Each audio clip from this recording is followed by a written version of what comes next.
If you've wanted a traditional controller experience on the Nintendo Switch, the only official way to do it since launch has been to use the Nintendo Pro Controller. That is, at least until now, with the release of the Horipad. This is an officially licensed controller for the Switch from Hori, which is meant to be a cheaper alternative to the Pro Controller, costing only $30 versus the Pro Controller's $70. The obvious drawbacks being that it's a wired controller and is stripped of a few of the major functions such as having a built-in NFC reader, motion controls, or even having HD rumble. Now these are not the only significant differences between the Horipad and the Switch Pro Controller. One of the most noticeable things is what exactly is going on with this D-pad right here. I mean, at the least it's very odd, at the most maybe uncomfortable, but it actually makes a lot of sense when you realize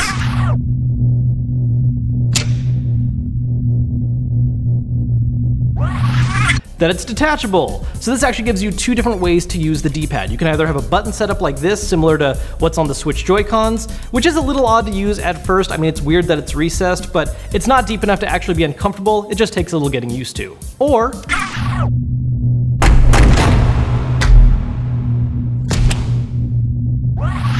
you can have a traditional D-pad setup, which I actually like this D-pad a lot more than the one on the Pro Controller. It's larger, it's easier to roll, and easier to hit one specific direction, whereas the Pro Controller's is a little too small, so you can accidentally do diagonals and mess up your gameplay. Plus, when you're not using the D-pad, you might be wondering where you can store it. It's actually right on the back. So really easy not to lose, really easy to switch back and forth. Awesome little design. Aside from that, there really aren't that many other huge differences between this and the Pro Controller, just a few little subtle things. For instance, when you have them side by side, you'll see that the button layout is pretty much the same. The only major difference is that on the Horipad, the plus and minus buttons are a little more further in, so you have to reach a little more for them. Tiny bit annoying, but considering these buttons are normally just for things like pausing or using menus, not a very big deal. The Horipad is also a slightly larger controller, so if you're someone with bigger hands, you might find it a little more comfortable. It's not huge, it's not drastic, but little bigger. Aside from that though, everything else is really minor. The button quality is basically the same. The Pro Controller might be slightly better, but it's not very noticeable.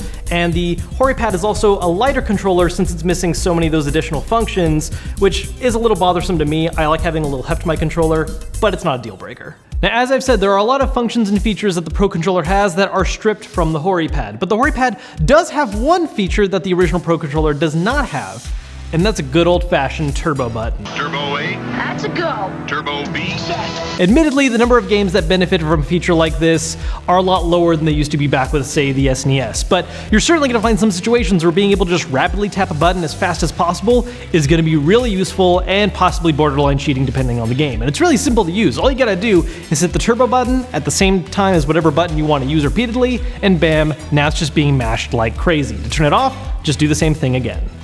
Now I also want to take a moment to talk a little more about the fact that this is a wired controller. Now for some of you out there, the fact that this is wired means that it is an immediate no-buy. But for those of you that are a little more on the fence about it, I can say that this does come with a 10-foot long cable, which is more than enough reach for a lot of different setups. For some it might be testing the limits a little bit too much, or it might not be enough, but for most modern setups, 10 feet is plenty of reach. There's also the fact that this uses a USB-A connector, which obviously the Switch itself does not have. It only has a USB-C, so you can actually only use this with the dock setup, and if you want to use it in portable mode, you're out of luck.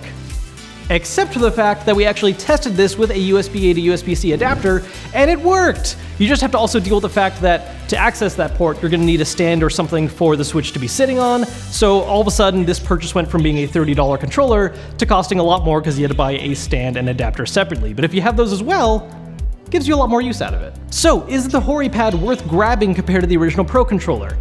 Maybe. I mean, it is cheaper, but it does have its obvious drawbacks. Some of you are just not going to want to deal with the wired connection. It is a lot harder to use with a portable setup. I mean, you can do it, but a wireless controller is just much better suited to that. And it is missing some of the functions of the Pro Controller, but a lot of those can also be ignored. I mean, NFC reader, just use a Joy-Con, not a big deal. Motion controls, I never use motion controls with a classic controller. Some of you might, and if you do, that's a reason not to get it, but for me, not a big deal.